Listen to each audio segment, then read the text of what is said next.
twist. Still alive! What's up, everybody? Welcome back to Plot Twist, Still Alive. I am your hostess with the mostest, 3-time cancer survivor and chaos coordinator, Crystal with a K.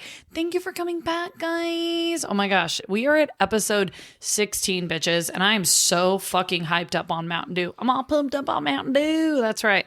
And I have a very beautiful, incredible, smart, strong woman with me. Her name is Apryl with a Y. Before I let her speak, she is literally somebody who loves horror movies. She is a Halloweenie just like me. She's into costumes and all of that. So I'm going to let her do her own introduction. And on your mark, get set, go.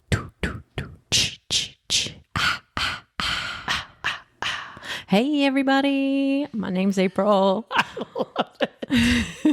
And we just got over Friday the 13th, actually. Yeah. Which is so fitting. I love that so much. Apryl, I've known for a very long time. Actually, when I was first diagnosed with breast cancer, she was one of the first people I talked to about it because she's also a breast cancer survivor. Fun fact. Is it a fun fact? Right. After the fact. It's a fun after the fact. After the fact. It is a trauma bonding thing that we did bond. And you're basically my sister and stuck with me forever. Yeah. and now we're twins and we share a brain. No, but she is an incredible human being. You're always volunteering. You're just an incredible person. You have the best energy. Very kind of hippie nowadays. I love it so much. Thank you. We are going to talk about not cancer, actually. We're going to talk about another hard thing that you and I both kind of share. Before we do that, I want to get back to something we haven't done in a while, which is our killer kindness moments. And you told me before the show started that you have a killer kindness moment. Killer kindness moment is just anything that either you've done or someone else has done for you that was just a random act of kindness, because in a world today where shit can be so ugly and so divisive, I always think it's very cool to be able to share that. So go ahead, babe. Tell me about your killer kindness moment. Thank you. Yeah, we don't see enough of that in the world today. So I've actually just recently befriended a homeless couple. There's a gentleman that's disabled. He's in a wheelchair and he panhandles on the corner of Ingle Road, heading southbound near my church. And so I see him a lot because that's the way I go home from work. And so I've seen him on the side of the road for months. He also has a little white Chihuahua dog that I had. I just put her down coming up on a year ago. So he has a little white Chihuahua dog that he has in his lap that sits out there with him. I was giving him $5-10, whatever I had in my wallet when I could. I was always trying to figure out what his situation was because he didn't really look like someone who lives on the street. He was for the most part clean. One day I was just ask him what his name is. You see him all the time. You're giving him money often. So why don't you find out what his name is? So it kind of evolved from there. It started with, hey, what's your name? Oh, I'm Apryl, nice to meet you. I see you here all the time, da, da, da, da, da. And then, as you know, I'm very spiritually minded. You are. Very much. But also a hippie. It's such a good blend. You're very, I love Jesus, but also and nature and the trees and people. And I'm so open to all the things. Right. Yes. I definitely try to live open-mindedly for sure. I did feel a push from what I call the Holy Spirit that just kept saying, do a little more, do just a little bit more. And I was like, I don't know what a little bit more is. What it, take him home? What does this mean? Definitely not that, because I have, I have serial killer issues. Same bitch. Everybody's a serial killer in my head. So that's because we're Halloweenies and we know the real deal. Right. So I pondered that and prayed about it for a few weeks before I actually took action on it. It was coming up on Thanksgiving time, but I just felt like this person is I feel like they are so out of hope. I decided to see if I could maybe put him up in a hotel if he did not have somewhere to stay. So anyway, I was driving home from work one day and he was wheeling himself back up the street and I saw him coming my direction. So I pulled in there. And he's like, hey, how's it going? And we're just kind of chatting. And I said, I was just, I saw you and I know that, we've kind of had some nice friendly interaction and I just wanted to have a conversation with you. And so come to find out, he actually had someone in a car and I said, is this your ride? And he said, yes. And I said, okay. So we kind of started walking over there and come to find out it was his girlfriend and they were living in their car. So he wasn't completely on the street, but he wasn't he's one step away. Right. You're living Exactly. in your vehicle. So they had been living in the car and for a few months, and I got to introduce to his girlfriend. And I said, okay, well, would you be open to maybe staying in a hotel over the Thanksgiving weekend, like for 2 or 3 days? And they were like, absolutely. And I know it sounds weird that I would ask them if they were open to it, but when you're living in a situation like that, you have to be on the defense all the time. So Yeah, not everybody, I'm sure they were thinking, like, what is the catch here? What do you want from us? Right. Exactly. Which I would be thinking too. Yeah. And so were they like flabbergasted that you kind of taken back that you even asked? Yeah. This was a couple of 2 or 3 days before actually Thanksgiving. And so I said, are you going to be back out here tomorrow? I'll come back by and see you. I went home and I was telling my dad kind of the story about what had just happened. And he knew about this person because I had spoken about him before because the dog. And so my dad decided that he wanted to go ahead and also donate towards putting them up in a room. So between the two of us, we were able to get enough funds to put them in a hotel for like 3 days, 3 nights. Wow. So, and it was over Thanksgiving. So once the 3 days were over, they actually were back in the car. And I just, I continued to have friendly exchanges with them over the course of about a month. Anyway, long story long. I love a long story long. I am the queen of telling long story longs, but I still say long story short, which means I'm lying my ass off because it's never short. Yeah. 27 minutes later into the podcast. Go ahead. No. So I'll try to wrap it up to where we're at now. Basically, it's been a journey, and it's been a journey for them, and it's been a journey for me, and it's been a huge eye opener. Basically, the same scenario happened over Christmas. Christmas was coming and really cold weather was coming. And it was very cold this year. I was very concerned about him being out really cold weather, and he probably can't work. That's what we call it, work, because it is work for him to be out there doing that. I was like, it's Christmas. It's Christmas. This is something that I can do. This is something that is within my realm of capability. And so again, my dad pitched in and we ended up putting them in. The girlfriend did some research and was able to find it's like a studio suite that you can rent by the week. It's like a long-term studio right? suite. Like so it's like a long-term hotel stay. / apartment. Vibe, right. And right? you can rent it by the week. And for so about the same price. She said for the same price that you probably paid to put us in the hotel for 3 days, we could stay here for a week. And I said, absolutely, let's do that. So we did. And I'm happy to report that they have stayed housed since Christmas. Are you kidding me? That makes me want to cry. So and what it comes back to for me is that little spark of hope. They were just feeling so desperate and like just the entire world was against them, and that, nothing they could do was making a difference, and they just couldn't get themselves out of the situation.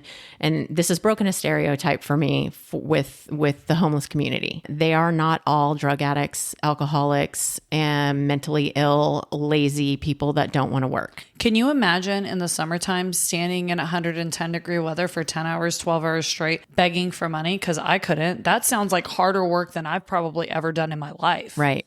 Yes. So there are, yes, some that are like that, but not most are just struggling in general. And a lot of times it was happenstance or circumstantial. Yeah. Some of it's mental health, some of it's physical disability. Right. But either way, they're there and they're still people. Yes. Exactly. In all circumstances of why they are where they are, they're all people. But like I said, and this is just my own epiphany and just a lesson I needed to learn, just breaking that stereotype that all of them are the same. Life happens. I can tell you that I have been poor most of my life, and I've been in situations where I lived paycheck to paycheck down to pennies in my bank account. And it would have taken one catastrophic thing, a car repair that needed to happen, or a medical bill that had to happen, or something that could have landed me homeless.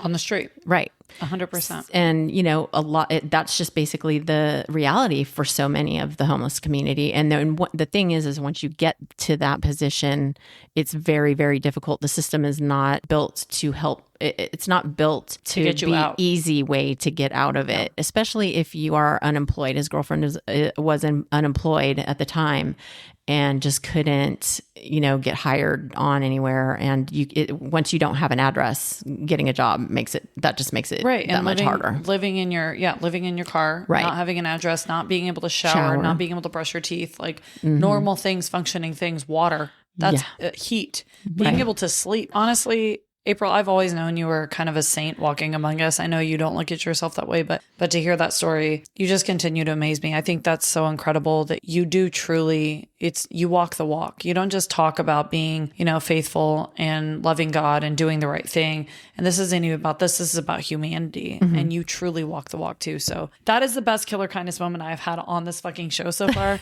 So hell yes, queen. And it should be fucking celebrated. Yeah. So this is your sign. We're meant to serve and help others. And whether it's human or animal or whatever, just being empathetic. Anyway.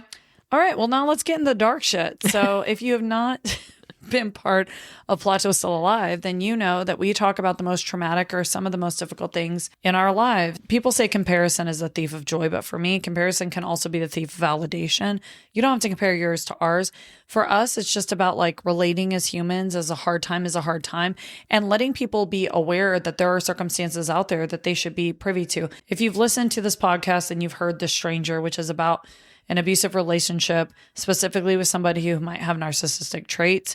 We are not psychologists. I can't say somebody's a narcissist or not, but I will say that for the sake of this podcast, we will say narcissistic tendencies or traits. That being said, this one is about not only being in toxic relationships, but patterns that tend to come from us being in them once over and over again. And you could have 3 or 4 different relationships, and ultimately you end up with almost the same person standing across from you. And it might be because there's something internally or intrinsically that you have to fix or change or stop accepting. And this is also to just bring awareness that it could happen to almost anybody. So Apryl, what was your upbringing like? Okay, so my parents are the generation of the 50s, basically. They were in high school in the 50s. They met in high school and they got married because my mom got pregnant and they were very young. They were 17 at the time. Oh, wow. Yeah.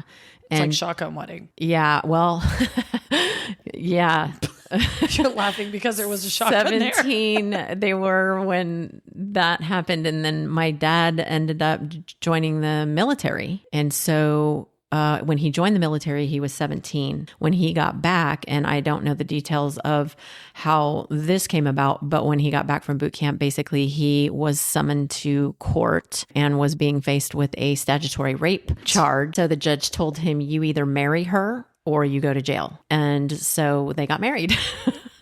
How romantic. Yeah, right. I know. So that's how that started. And so, wow. Yeah. Okay. All right. And she wasn't pregnant with you, right? No, this was my sister. Okay. The good thing was that he was in the military, so he had a way to provide anyway. So this is in the 50s, like I said. And so they grew up in that era of, you get married, you stay married through thick and thin. No matter what. No matter what. Few wives were working. Most wives at that time were home barefoot makers, and pregnant, right? in the kitchen, taking care of the kids, the house, the everything. Yep. Which is a job in itself. Amen to that. It is. Yeah, 100%. That was the era that they came from. I was the latecomer of my siblings. I am 12 years younger than my sister and 8 years younger than my brother. I don't think any of us were planned. Yeah, and it was a little bit of a roller coaster. So my dad is a Vietnam veteran, and I do remember my mom saying that coming back from Vietnam, he was not the same person. I do believe that he was a little bit of a roller coaster prior to that, only because he came from a severely abusive alcoholic home. So he had a rough upbringing. And I was going to say that generation prior, I don't want to say it in like a shitty way. I'm sure there were some people that had very great upbringings, but I feel like abuse was pretty par for the course in that era, unfortunately. I don't know. I just don't think mental health was at the top priority list for that. For sure not. I mean, I know as far as military goes, it hasn't really been that long, if you think of it in the span of time, where military personnel have ever been encouraged to talk about their mental health. It's recent. I mean, we're talking last 5-10 years where it's very okay recent. to say you're suicidal and that you have mental health issues. Back when my dad was in the military and during that era and coming back from Vietnam, that definitely was not a thing. So they had to deal with it however they could figure out how to deal with it, which there's a lot of different ways that is. So needless to say, he was never physically abusive. I mean, this is in the 70s. I was born in 1970. So that was... Damn, you look good. Can I just say that? I can't see you. I can. Killing it. You. Moisturize. That's all I got to say. Moisturize. Moisturize and be a good person. And sunscreen. And that's what happens. You look good. And, so I grew up in the era of, spankings. You got in trouble and you got spanked. That was normal. It wasn't considered abusive back in the day, but there was a lot of emotional detachment and there was a lot of verbal. I don't know if abuse is really too strong of a word for it, but I think that we veer away from saying it. I feel like when I was growing up, I would never have called it abuse. And now that I'm older and I realize, especially, and I know you don't have kiddos, but like even nephews, nieces, or people that you love, would you ever say those things to them? Probably not.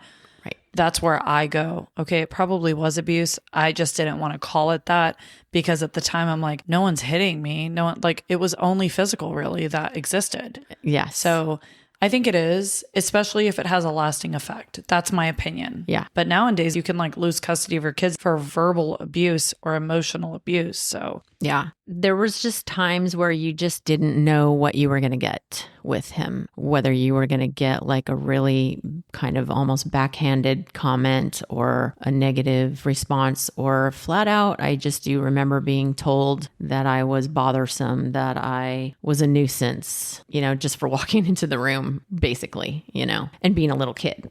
I was going to say, how old were you at this time? Young. I was 5, 6. It was just very kind of unpredictable. It was just, I grew up in having to navigate unpredictability. The other side, my mom, she was overcompensating for everything because she knew, we were all experiencing it. And I don't mean to say that everything should be blamed on my dad or his behavior or whatever, but it was definitely not always a secure feeling, I guess. Our mom made up for everything. She was the Susie homemaker and she always was trying to overcompensate. But she was also setting a tone for how you should react to people of that nature. I mean, you could be one of two. You're looking at your dad and going, this is how you cope and this is how you treat people. Or you're looking at your mom and going, I could be this and I could just constantly be making up for an issue and trying to like accept someone even if they're doing these things to me. And you know what I mean? So like, yes. I don't think it always sends the best signal either when you're in a situation like that. Right. And which actually ends up coming up later because, I mean, that's basically the role I ended up taking on with similar people in relationships. Your mom? Yeah.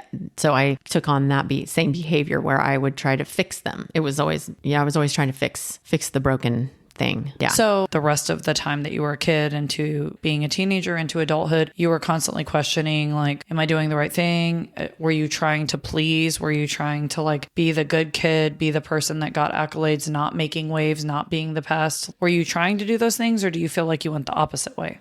I went the opposite way. So you were the bad girl. I was. My sister was the other one.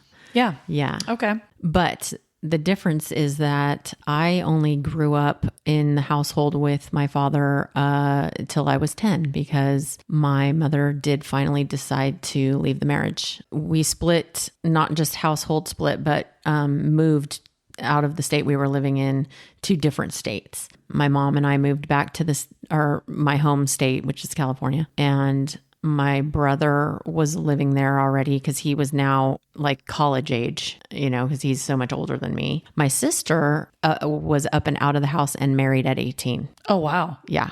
And that was her way out. Yes. Is getting married. That was her way out. That Absolutely. 100%. That was her way out. And so I was, how old? 6 when she got married and was out of the house. 6 years old. So even though she's my sister, you're kind of an only child. Yes, I did end up kind of being almost like an only child because my siblings were so much older. And so I didn't really know her, honestly, for a good portion for the first 25 years of my life. And it wasn't all bad. Don't get me wrong. Like my dad just was a roller coaster. So you just kind of never really knew what you were going to get. But he also had moments of being very loving. It wasn't all bad. It rarely is. Because if it was always bad, would you have as big of an issue disconnecting from a person or looking back and saying, maybe this is where some of it stemmed from? I don't think so. Right. Everyone has great qualities. And so we're human. We're all human. Great qualities, bad qualities.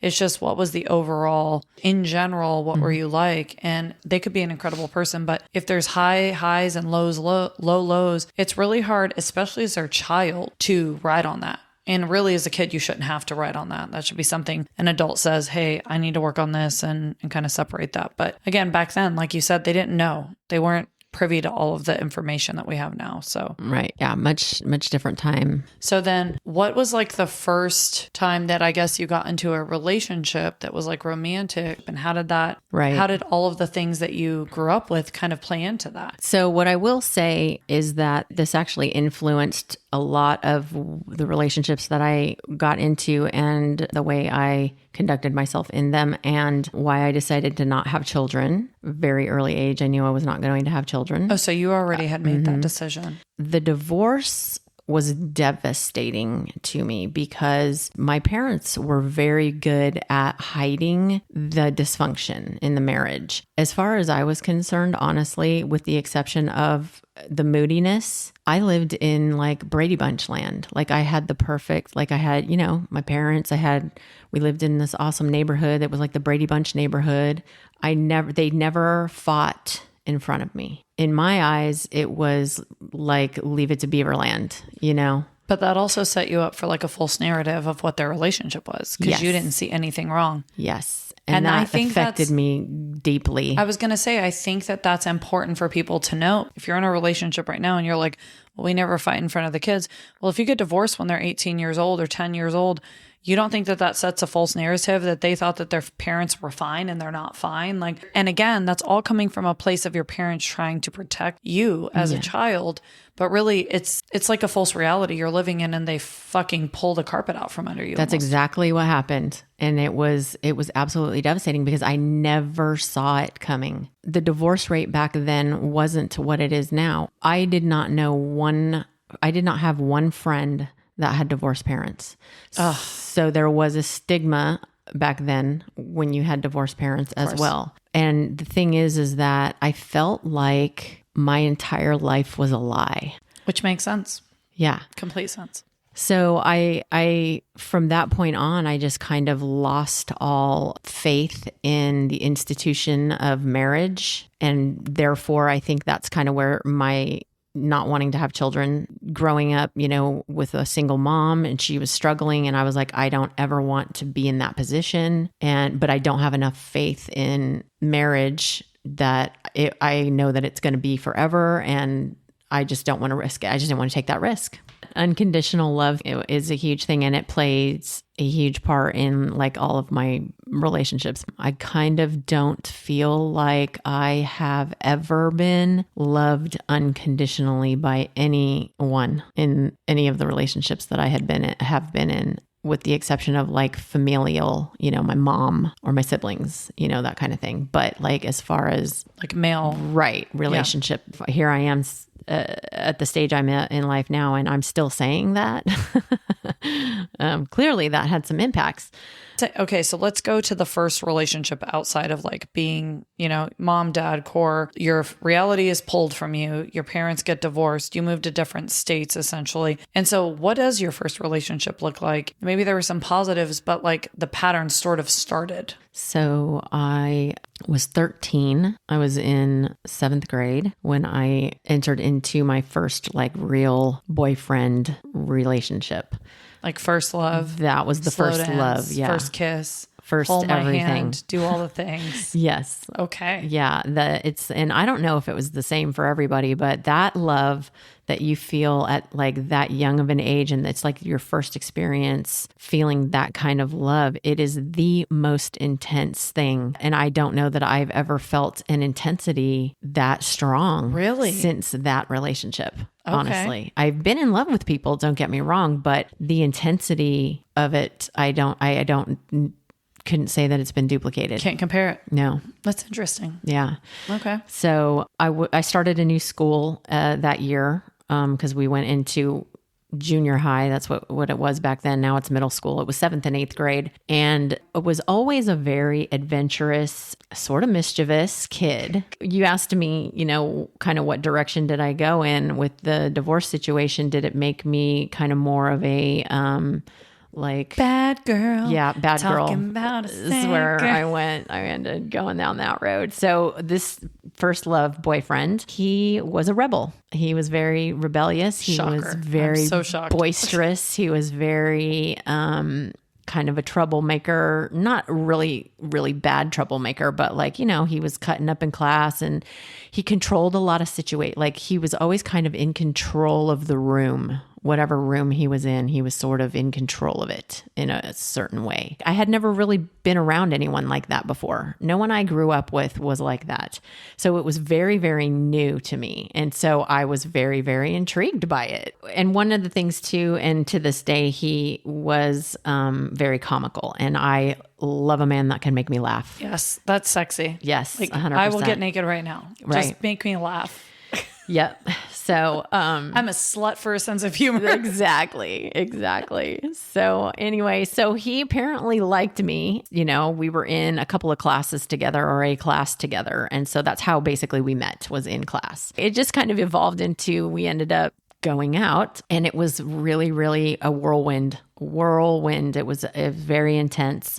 The physicality part of it was very intense, but I liked it. But I was also afraid of it, knowing that my mom had my sister when she was 17, and at that time too, it was kind of the first appearances of where teen pregnancy.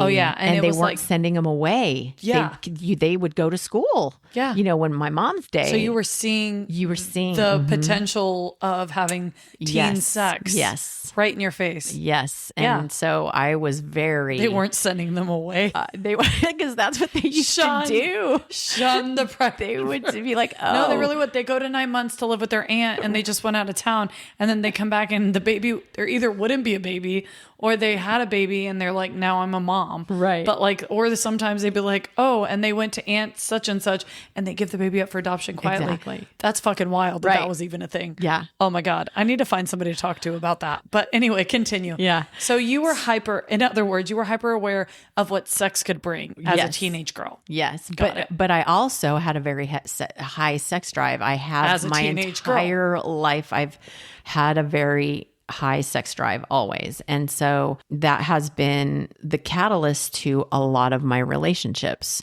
where it was literally just out the gate, just completely 100% like physical and moved very fast. And then all the other things that come along with relationship would come after the fact.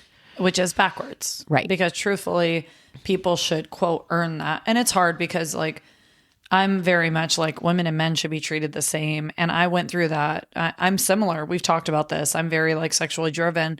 And women are still, even to this day, kind of, it's in the last couple of years that you could own your sexuality and be like, so what? Men do it. I do it. But it still comes with a stigma, number one. And emotionally, I don't feel like I'm actually equipped for that. I think that I did the same. I would go backwards. Well, we have a great sexual chemistry or we're sexually connected and it's great. But what about all the other things? Do they treat me well? Do they disrespect me? Are our goals aligned? There are so many things that factor in that you don't even think about because you're and by the time you had sex, it's too late. You're like, oh, I'm invested. I'm 100%. This is it. Yeah, for sure. Especially for me, because I was sort of meekish too. I was sort of shyish. I wasn't very super outgoing or super boisterous or anything like that. And I don't know if that's one of the reasons why he liked me, or maybe if that was a thing that it was oh, she could be easy to manipulate. If I don't think that was a conscious thought process for him, and he was pushing me to get into a physical relationship, not super forcefully pushing me, but definitely there was some pressure there for sure. And peer pressure too, his friends mostly, because my friends were all goody two shoesy, so I did have enough fortitude to stand up and have a boundary where I was going to, and I think this actually kind of goes back to the divorce devastation. I was not going to have sex with him for a year. Know your worth, queens. So yeah, I mean, I did have some sort of moral compass or whatever you want to call it at that time. And it was kind of protecting myself. I was protecting myself. I mean, I didn't even realize it at the time, but I was going to make sure that I wasn't going to get used and that he was in for the long haul. And it was it was truly a relationship, not just him trying to get in my pants, you know? It did evolve after a year. I mean, we were definitely deeply, madly in love with each other for sure.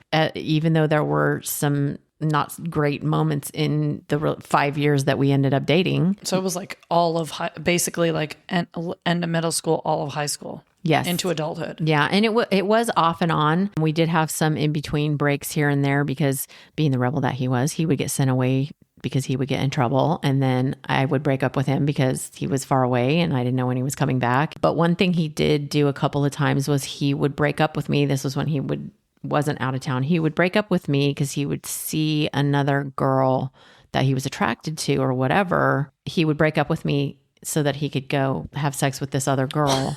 And then, well, how thoughtful. And the funny thing is that never lasted for more than like a couple of weeks. So it was sincerely only for the physical aspect of him having sex with someone else. Yeah. And it helped him feel like, well, I never cheated on you. And I bet in turn it helped him legitimize to you, well, I never cheated on you. I was honest. I just wanted to bang this other girl and come back. Right. But also, fuck that guy. Like, now looking back and knowing what I know, like, fuck him. Yeah, like, right. I know. 16, 17-year-old, whatever.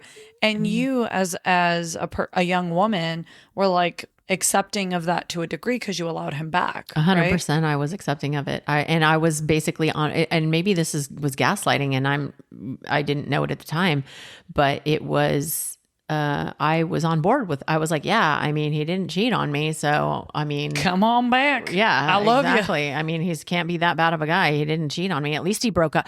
Oh, I know. I used to say, well, at least he broke up with me first. It's crazy because I say that all the time. I'm like, don't cheat, just break up with them if you want. But then in my head, I'm like, bitch, if you broke up with me to go fuck somebody else, like, stay gone forever. You're dead to me. In my head. But that's not how it plays out when your heart's involved and when you love somebody and when you have the tendencies to be in a toxic relationship. And what you will come to find out and what I came to find out is that we were also codependent, which which is crazy. Yes. That's like, again, but we're getting there. I was always seeking the approval of a male because I didn't feel like I really got that from my father. So yes, I have daddy issues. Same bitch. I always say it. And people are like, haha. I'm like, no, for real, daddy issues. That's what I've come to terms with now. I can love him and I can forgive him, but that doesn't take away the issues that I had because of the parental issues and the role that he played in my life, period. Right. Exactly. Nor should I ignore them because that's just going to continue perpetuating the issue. And I do have children, but also I want to have a healthy relationship. I don't want to have a toxic fucking relationship. So you have to look that in the mirror and take that on for yourself and to move forward. Right. So anyway, first love. So real first love. Yeah, 5 years on again, off again. There were moments where I was single and he would disappear for a little while, but then he would come back. And again, this wasn't before cell phones or anything. No matter where I went, because my mom and I had moved a couple of times, he would find me. No shit. Yeah. So he would outwardly seek you. Yes. He would come back into town, like, because he would get sent away to rehab or he got sent away to his grandparents' house for getting in trouble for whatever. And then he would come back into town and I lived somewhere else a couple of times and he just would show up on my doorstep out of the blue. And I was like... And would it just flip your world upside down? Like you were just back to being like, oh my God, he loves me. He's dedicated to me. He found me. Instantaneously. The moment I laid eyes on him, I was right back where I was the last time we were together. And then finally, I started getting, now I'm 18, 19 years old and life is a little bit bigger now. Your world is a little bit bigger. You're working, you're doing, so we definitely ended up, going our separate ways.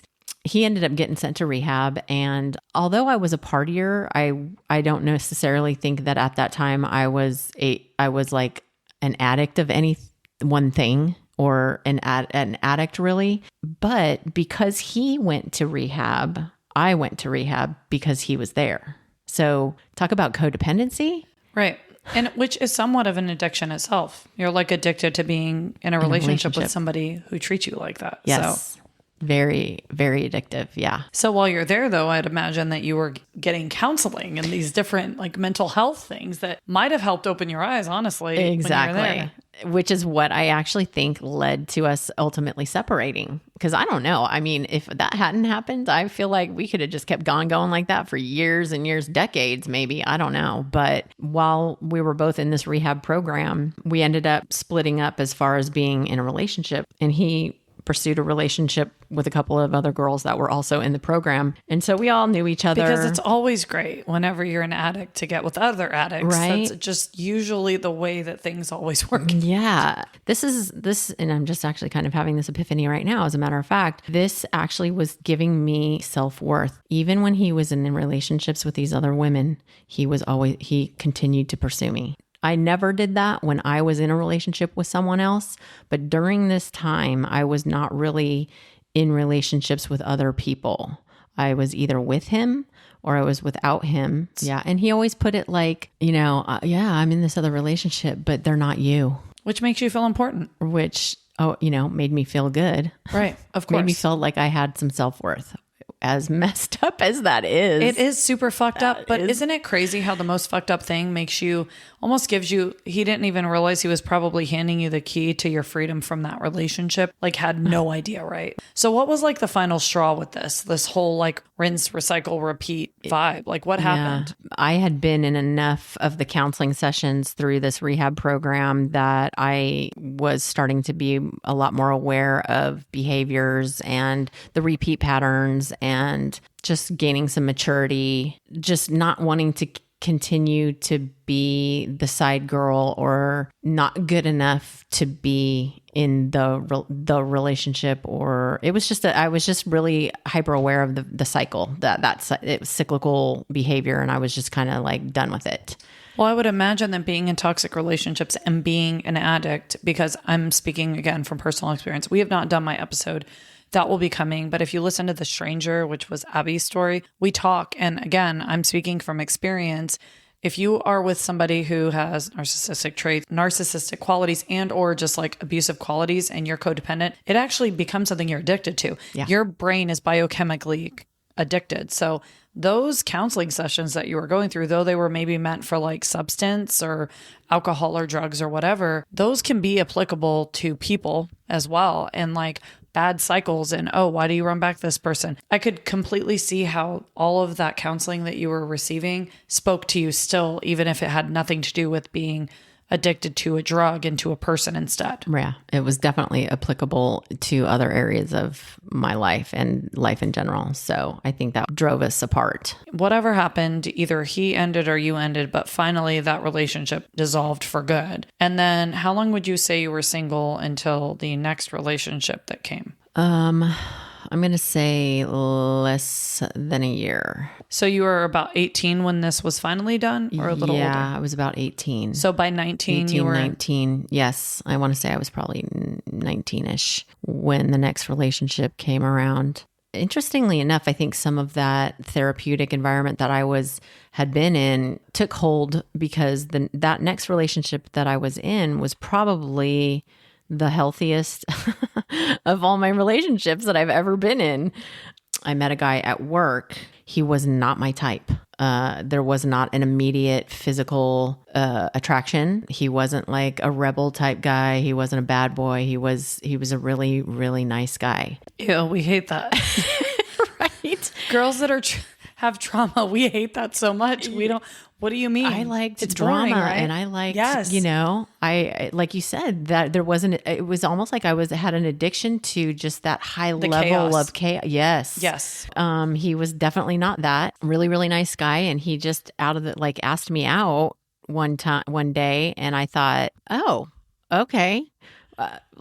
Sure. We'll try this out and see how it goes. And he was so nice to me that I was like, oh, okay, I guess this is how it's supposed to be. We ended up dating for 3 years. So you dated the nice guy for 3 years. Yeah. 3 years. And did he stay nice? I am a serial monogamist. I love that. I was always a long-term relationship person. However, it ended up going in a direction where I felt like I was kind of being taken for granted. This is a pattern that I see repeated through my life. We would have friends that we normally would hang out with together, and he was starting to spend a lot more time like going over and hanging out with people with not me. Like not even saying, hey, I'm going over to so-and-so's house to hang out. Do you want, like he was just going, and it was just kind of like, well, you know, she'll be over when I ask her to come over. You were like an afterthought. Yeah. Like you weren't the partner. You were treated like you'll be there when I'm ready to come pick you back up. Yeah. Oh yeah, no. Yeah. We don't like that. And so I started recognizing that. And I was like, okay, what am I doing here then? Why am I here? Am I just the one that you're going to, like, you only just want me to come over when you want to have sex and that's it? We're not hanging out anymore. We're like not having that relationship. And you weren't living with this person? No. Okay. No. And the previous boyfriend, just curious, you weren't living with that guy either, other than when you went to rehab together. Right. And we're in the same place, but not. We actually weren't. I didn't go that far and he did. I did not. I just went to the after program where it was all like the meetings and all that kind of stuff. But I didn't staying the night. I didn't go into what they called slick for 30 days. Oh. So I just entered it. Yeah. Okay. Because I was just following him. Yeah. I wasn't in there for any reason. You weren't split. You were lickety split just a little bit later. So come and go as you please. So this guy was taking you for granted. You felt like the pattern was continuing. And it sounds like you also felt like, even though you say that you were the sexual one, that was even being kind of like, oh, she'll be there when I want to have sex or be intimate, and then I can go do what I want. Right. I need physical touch. That's the way that people show me. Right. But sometimes I have mistaken sex as intimacy and connection. Yes. When in reality, it's just sex. Right. And it may have just been like we had been together for 3 years, and maybe he just was like, it was just kind of like you get into a rut or whatever. But somehow I just was like, you know what? I think that it's time to not be in this relationship anymore. So you left. I left. Okay. Yeah. And that ended relatively amicably? It was because he was not a drama king at all. Like he was not someone who thrived in that environment at all. He was a very level-headed, and who knows, maybe with me just thriving on drama and chaos as much as I did it back then, maybe I got bored. I don't know. It could have been a combination. Yeah. Like he was very, quote, I hate to say normal, calm and not overly emotional and thinking. And you were like the complete opposite and attracted to the complete opposite. Yeah. So if someone wasn't showing you that, you were like, well, you don't love me then. Right. Like you don't care about me then. Right. Which again, this is where I go back to like calling this It Follows. Like I truly believe that like that part of us, we aren't necessarily the toxic ones, but our internal voice sometimes makes us turn something good into something shit because we're like, you're not feeding that. Right. I need that chaos. Yeah. I need that toxic. Oh, you're regular. You're normal. Fuck that. That's gross. Boring. I can't. Yeah. No, thank you. Bye. I want a man that takes me for granted and talks shit to me. Thank you so much. It's that whole fight makeup dynamic. The highs and lows. Yeah. But back to the roller coaster. Right? Exactly. How you grew up. Roller coaster. Right. Yes. Okay. So then you break up and you're 21, 22 at this point? Yep. 21. I am in another relationship, I want to say within 2 months. Fast. Yeah. And this time, this was more of like the instant physical attraction. That's how it started out, just physical attraction. In my head, my thought process was, if I'm going to sleep with you, you're going to be my boyfriend. Right. And then we just sleep together for as often as we want. Exactly. But then I'm not a hoe. Yeah, exactly. Yes. Right. So I apparently had some sort of standard that built up in my mind. We're just going to do it with each other. And then that makes me not a hoe. Even if I just met you, as long as you keep banging it out.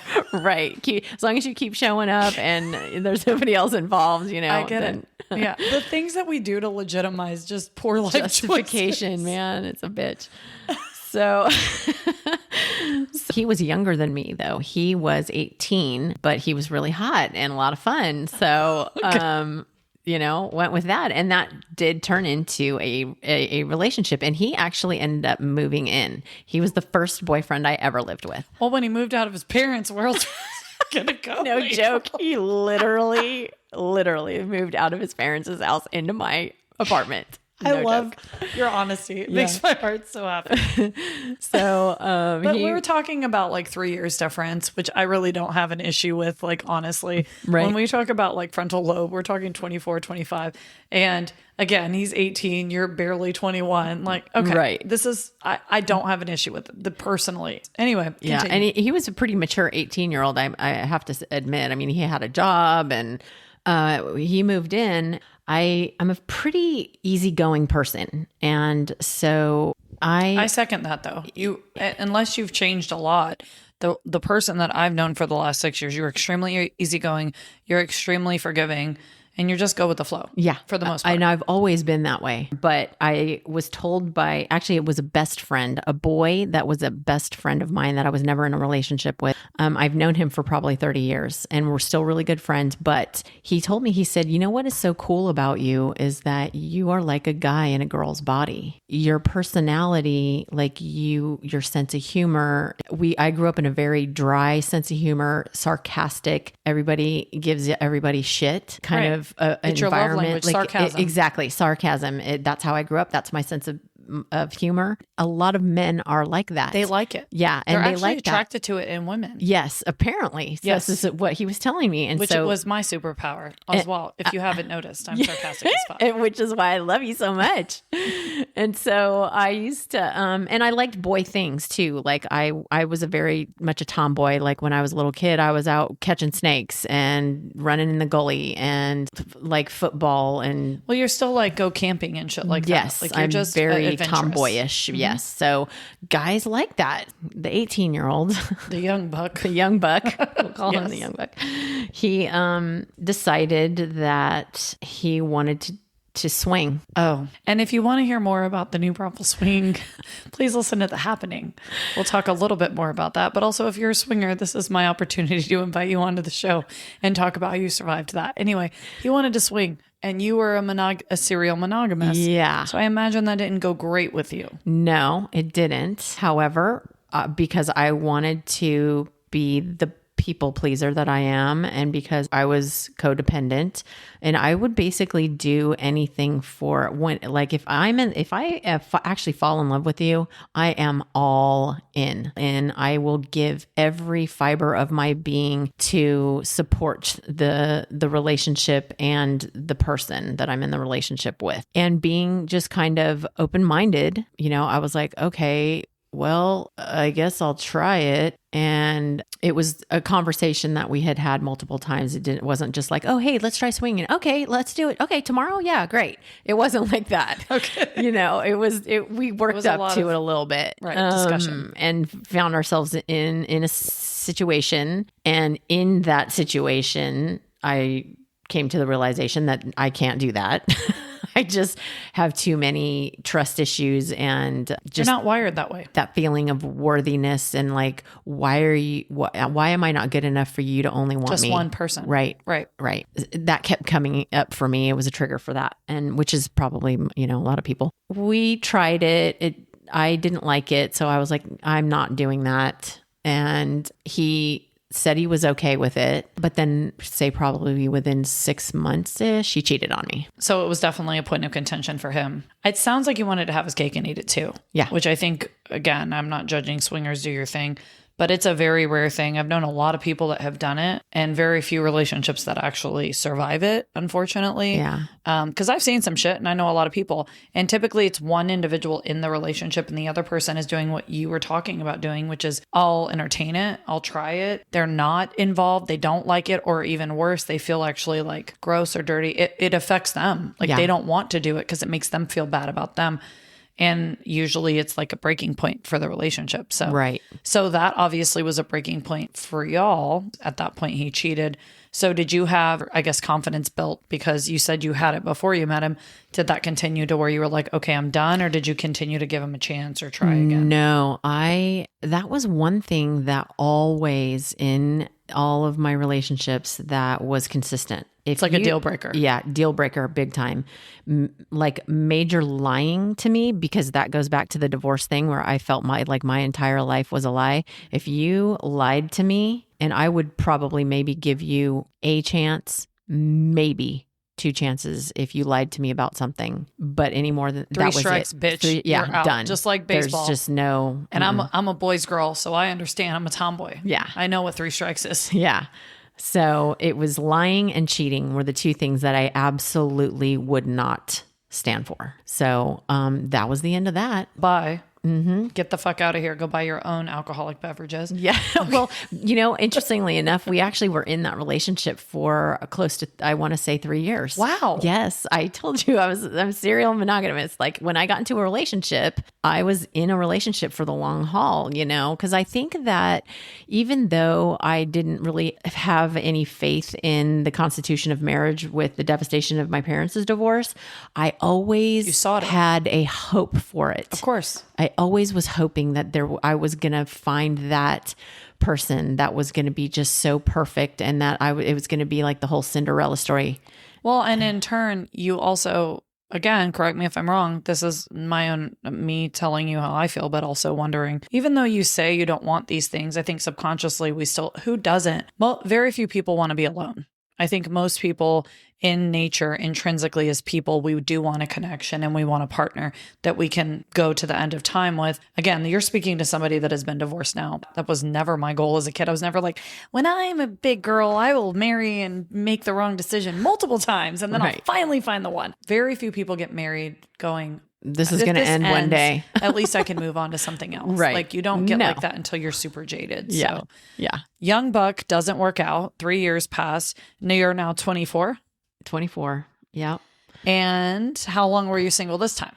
3 months. Again, maybe. Very, very short period of time. I really have not spent any great lengths of time not in a relationship since I was 13. And had you noticed at that point though, were you like, man, maybe I'm a little codependent, or did it take no clue. Okay. Just curious. Not even a little bit yet. I had no awareness of that at all. Okay. Now, and of so course, far with what you're saying, all of these sound like pretty like young, dumb, making dumb choices. Some people turned into being addicts or this or that, and it just didn't work for you. None of them sound like they were extremely over the top detrimental to you just yet. Does that make sense? Yes. The cheating thing hit me pretty hard, but that part, yes. Because it just was one of those, the why am I not good enough trigger. Right. But other than that, no, it's like I picked myself up and I moved on, and figure it out. You can sit in your whatever for a minute, but you need to get up and keep moving. Right. So, which became a staple for me when I went through my breast cancer journey, because that's how I got through it. So it can serve a purpose, yeah, and it can be very positive. But there's also the part of it at the end where you're like, okay, now what? Yes. Or when you're doing that in a relationship standpoint, there's like still the part where you have to like figure it all out and figure out where your emotions lie. Yeah. You can survive it all you want. That doesn't mean you've actually like went in your head and analyzed processed it. Exactly. Yeah. And so surviving the process is a completely different Yes, it is, which now I know. I wasn't prepared for, and neither were you, it sounds like.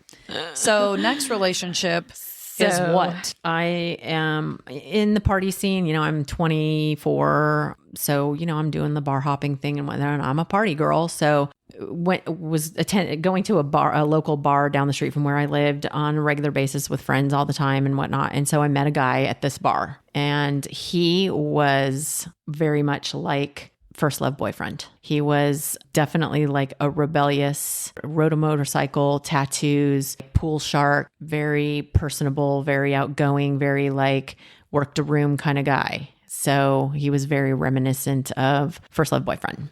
Again, physical attraction, immediate. So that's what the first it was like, oh, hey, how's it going? We hung out a few times at the bar, but it was real quick. So he ended up moving in at some point as well. So this turned into another at least 3-year relationship. And he actually, we got engaged. Now, he was rebellious and he was like, kind of had that bad boy image and whatnot, but he was also an adult. I mean, he had a really good job. He was a chef. A rebellious chef. Yeah, he was a rebellious chef. That should be a cooking show. It should be. He's like, oh, you know what's in that? Peanut butter. You're welcome. So thing with this guy is he was nice to me. Oh, you liked that? No, he was nice to me, but he also had an edge to him. Okay. He had this outer appearance edge, so motorcycle it was like a rider. combination between first boyfriend and second boyfriend. Yeah, Okay. he really kind of was. And so I was like, jackpot. Okay, this is it. We get engaged, and shortly after, it was not very long after, his personality completely changed. I mean, I was like, who are you? He all of a sudden became very controlling and very just suspicious of me all the time. And I was like, and had zero reasons. So paranoid towards you? Yeah. Paranoid towards me, very controlling, and like, where are you? just Who are you side-eyeing with? me all the time. And and this is before cell phones, but still it was like, he always knew where I was at, and he was usually where I was at if I wasn't at work or whatever. Now, this is where so I'm in full party mode at this point, right? So that is my life. I go to work and I go to the bar, and he was the same. That was our thing. We drank a lot, smoked a lot of weed. So it, I love your transparency. Like, you're just like, yeah, we smoked. We got high. We just drank. It's also sometimes something that it's almost like a cloud, and it clouds your judgment. So when you're in a relationship, you're not paying attention to like that. It's just like, we're going to go drink and smoke together. And like that becomes that was our normal. Who you are. That was our norm. That was our everyday. It was just all about partying all the time. So you're still married to him today is what you're saying. Wrong.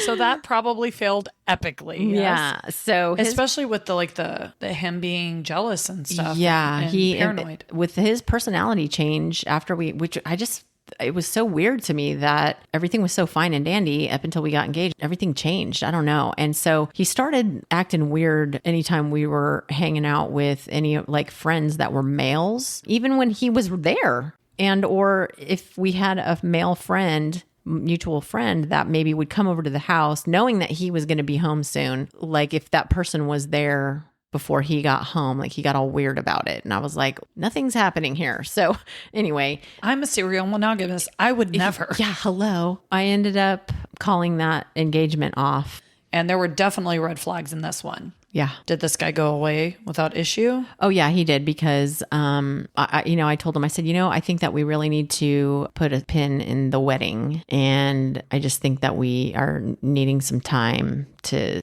evaluate some things before we're going to be taking a step like that and whatnot. And I said, and I think that maybe we need some time apart. And so in my mind, that was, we were broken up. It's like on Friends, we were on a break. We're on a break.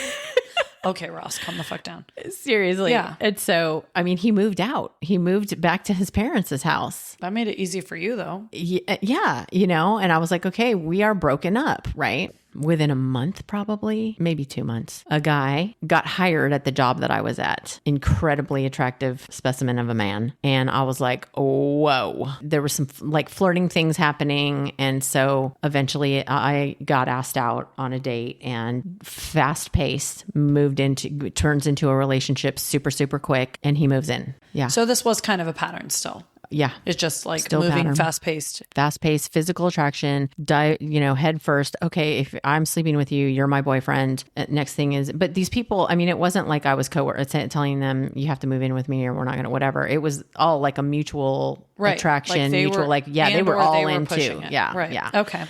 This guy, he kind of had that persona of the bravado? macho bodybuilder. He was, like Jersey Shore. Yes. Okay. Yes.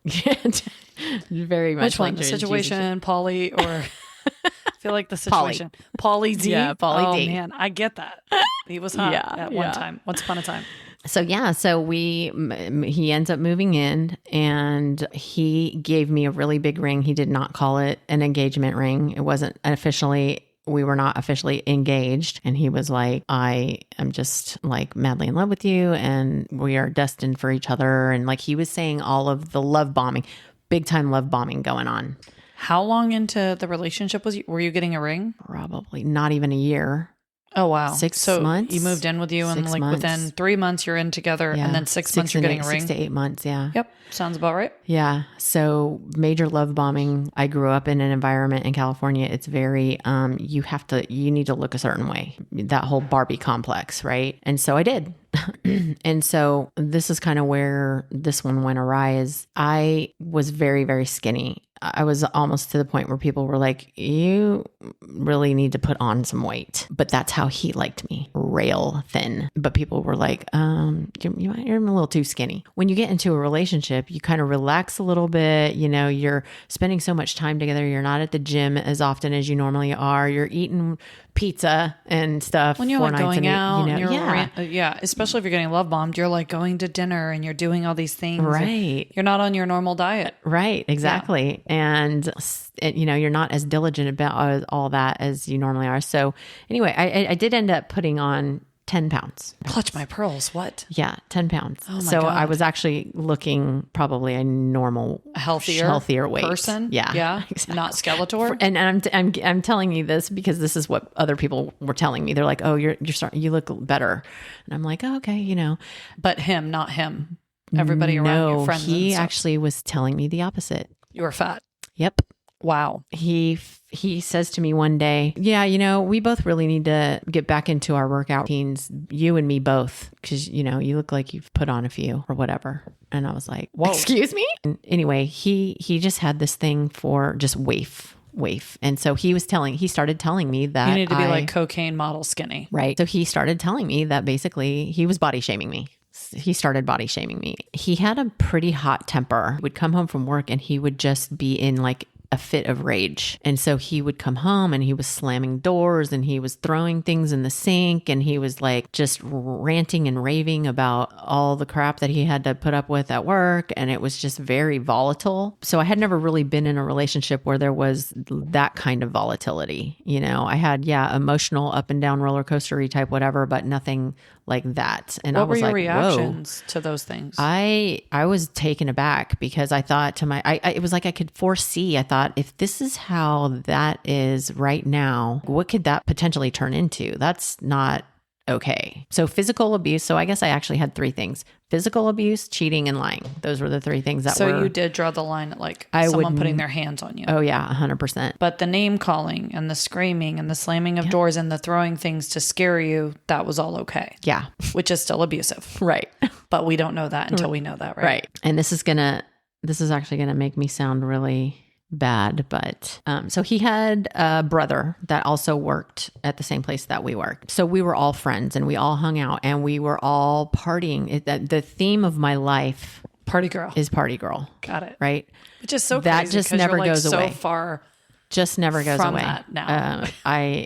Through all of everything I'm telling you, I'm partying heavily.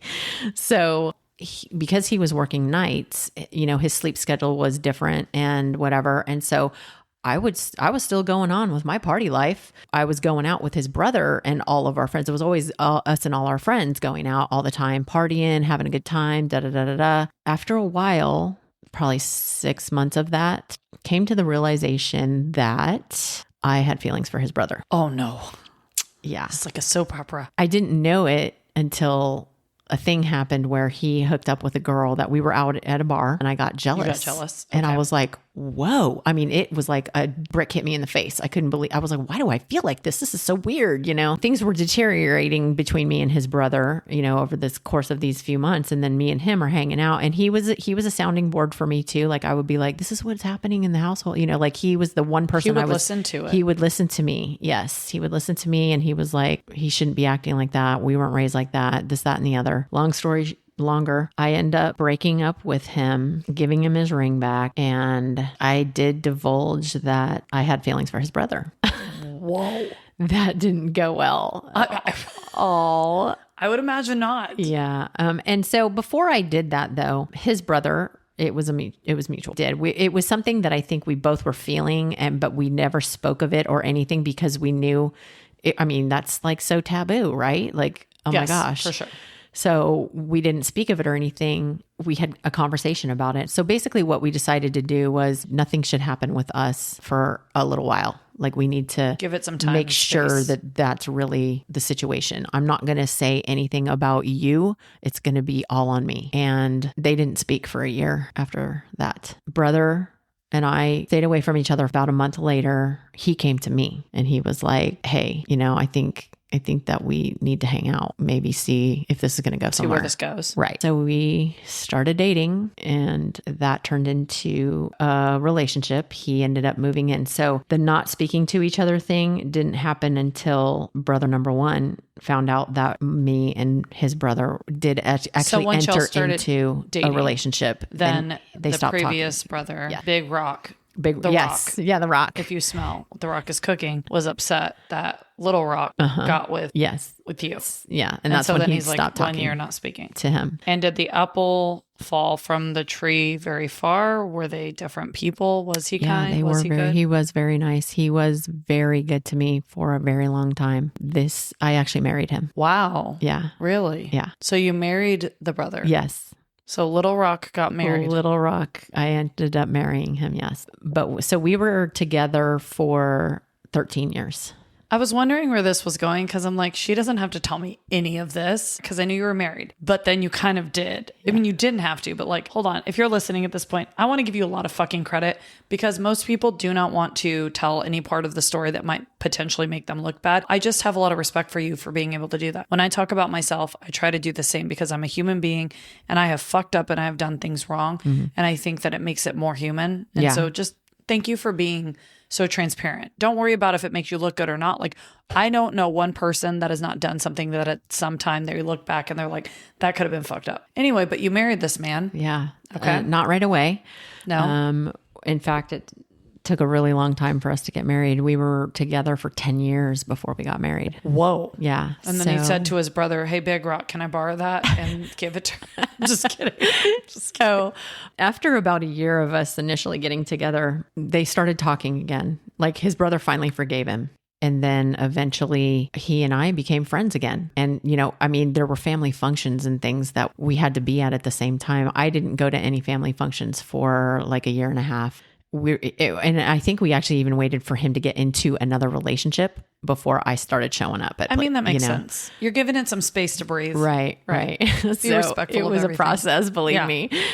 So so we're together for 10 years. And again, party. That's all we're doing. I'm the party girl. I'm not the mother. I love kids. Don't get me wrong. A lot of people that think that women who decide they don't want to have children is because they don't like them. That is not the case. I totally love kids. I am a big kid is the thing. I am a big kid. And it just was such an the responsibility of being responsible for the life of someone else was too overwhelming for me. I just couldn't wrap my head around that much pressure and responsibility. I think that most people that outwardly openly say, I don't want children, but you have put enough thought into not wanting them that, believe it or not, you'd be a really great parent because there are so many people that don't think even twice and they make a kid. Right. So like, I know that sounds weird and neither here nor there. Again, that's your decision and you've kind of lived that out to this point in your life, but you would be a great parent, just period, point blank. Anyway, the end. My besties that have kids say that.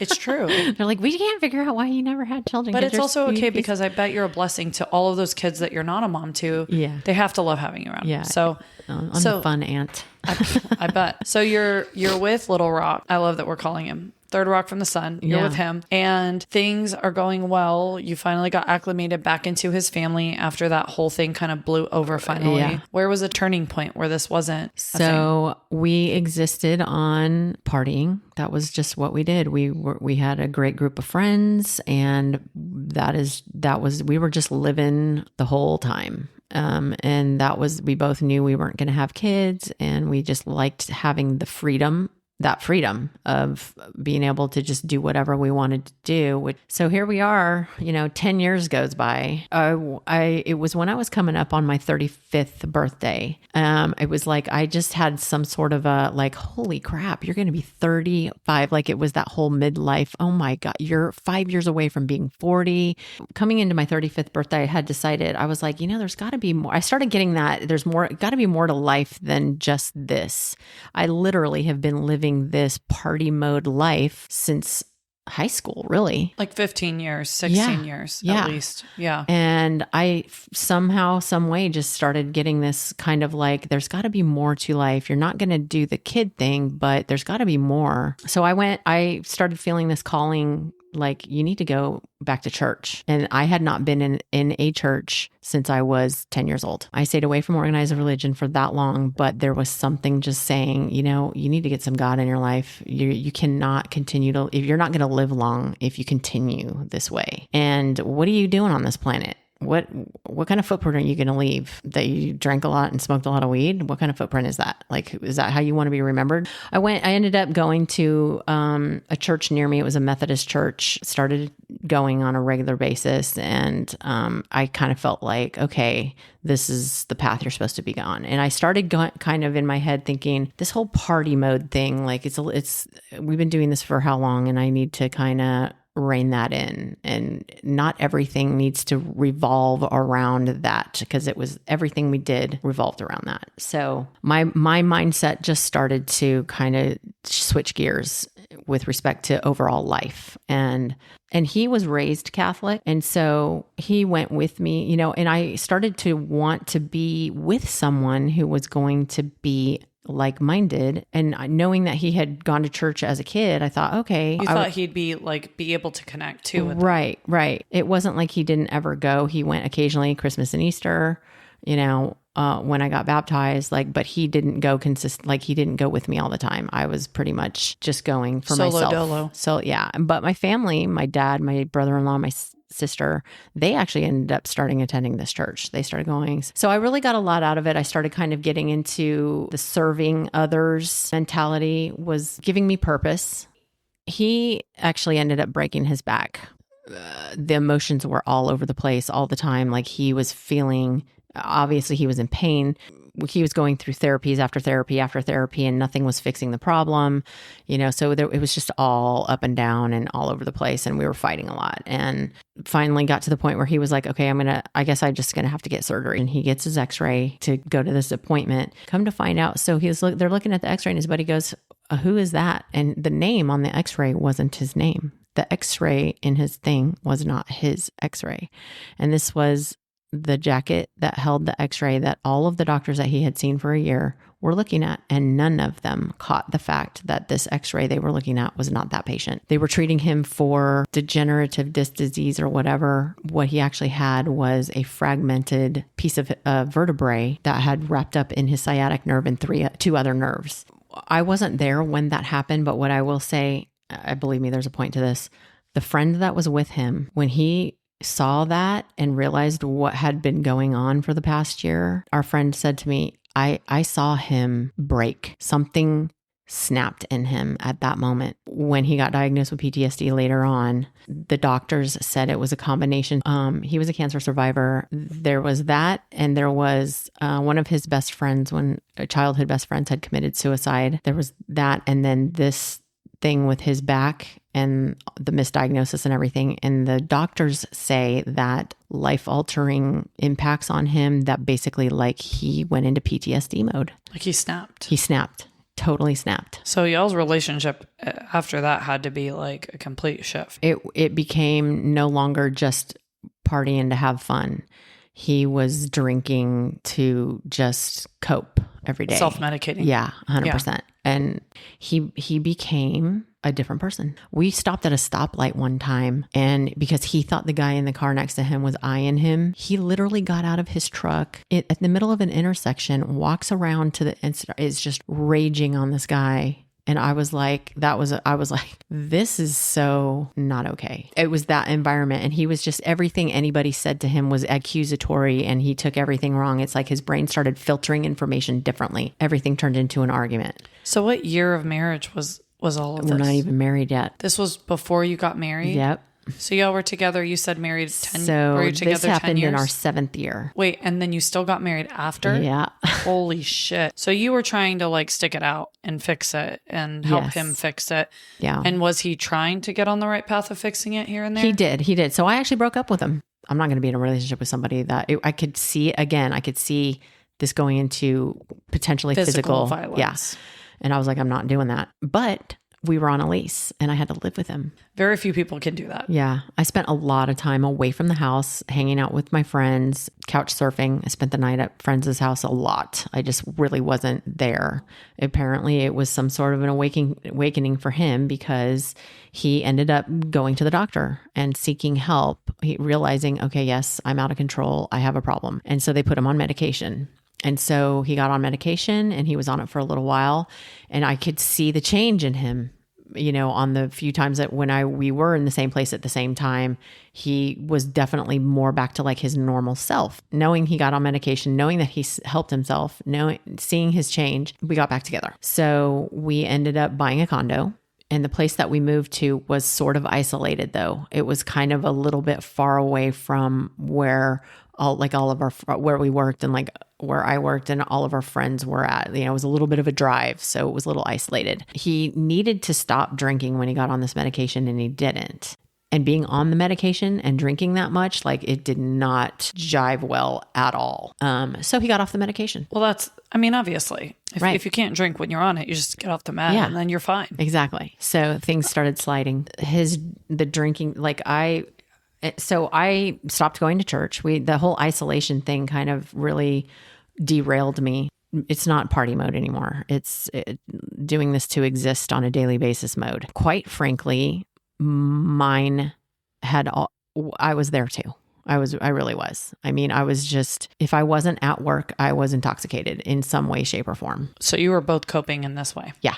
Because he didn't seem to be, he ended up developing a stutter, because his anxiety with that PTSD thing, would have these panic attacks, and he ended up developing a stutter. He ended up becoming so dependent on me for everything. I was doing everything. I was doing all the cooking. I was doing all the cleaning. I was handling all of the bills. He literally, all he had to do was get up and go to work. His mentality, he's totally defeated. I'm giving up. I'm not doing it, which affected his livelihood. So I'm working 2 jobs. I'm doing all of the other things. He's just drinking like a fish and whatever. Granted, so am I, because I'm just trying to cope with all of it. I ended up having a back injury and I gained, like 20 pounds or 25 pounds or whatever. And all of it. And now that thing that his brother did, he started doing. So he was talking about your weight and how body shaming you and things like that. Yeah. And I had a back injury. I was like, Physically incapable. Exactly. And he would just say things that were very like backhanded and demeaning, cut down the self-esteem. I had no self-esteem at all. And he also started using the lack of physical contact as like punishment for being fat, basically. So it would like cut you off from that. And that was your way of being shown affection. Right. So when he's not showing that to you, you feel like you're unloved, but also something's wrong with you. Yeah. Yes, 100%. That whole, there's something wrong with you. You're not good enough. You're not worthy. You're not worthy. You're not good enough. And that goes back all the way back to unconditional love. Right. It was conditional. It was conditional. Again, he started to replace me in that respect, not with another person, but porn. And so things started morphing into, he would start just disappearing for 2 or 3 days. Yeah. Just like 2 or 3 days gone, nothing? Yeah. I knew where he was because he was partying with our friends, a specific group of friends. So you guys were just basically at that point living in the same house, but he was doing what he wanted and you were kind of stuck in the aftermath of that, if you will. And it just didn't feel like there was any emotional attachment because he was totally fine with leaving for work on Friday morning and not coming home till Sunday night and not having any contact with me whatsoever. No phone call. And it wasn't nothing. acknowledged at all. It was nothing. No, it was just, this is the way it is. This is what I'm going to do. I would plead. I wrote him a letter every year for the last 3 years of our relationship. And I said, this is what I need to happen for this relationship to continue. The year before we got married, I wrote him one of these letters and I said, I need you to be present in this relationship. I need, all the things, the drinking, you need to want to help yourself. I can't help you any more than I've helped you. I can't fix you. Yeah. You are the only one that can fix this. So he would read the letter. It was a big old deal. He would get all, okay, yeah, yes, you're right. I'm going to change. He would change for 2 weeks and it would slide back in. And so that went on for 3 years. Do you feel like every time you gave him a chance or you gave him an opportunity, it would change for a brief moment and then it would get worse? Yeah. It's already bad, but then it would, because you allowed it, go to worse. Yeah. So now it became, she says she's going to, then it was that whole being taken for granted again. Right. Which I already felt like. You didn't leave when you said you would. Yeah. And it went back and you stayed. Mm-hmm. And so total, how long was this relationship? 13 years. The back injury happened around 7 or 8, right? Yeah. Then you got married. At 10. 10. And then you stayed married 3 years. He had already started his PTSD, his coping with alcohol, his taking for granted, his fat shaming, all of the things that, like, again, it sucks because it's like, would this person have been this way had he not had all of these things happen? Maybe not. But I lived on that for a long time. But that's what I was going to say. It had to make you feel trapped because you felt bad, I would imagine. Yes, I did. Guilty. Very but guilty. I'm going to say, and I'm going to say this for anybody that is in a relationship and doing this, I have had some hard shit happen in my life. I know that you have too. There are people that have had the worst of the worst happen to them. That does not give them a right to shit on other people and to be abusive to other people. And if you're sitting there holding your breath that they're going to change eventually for you, the reality is they're not. The only person that they should be changing for is themselves.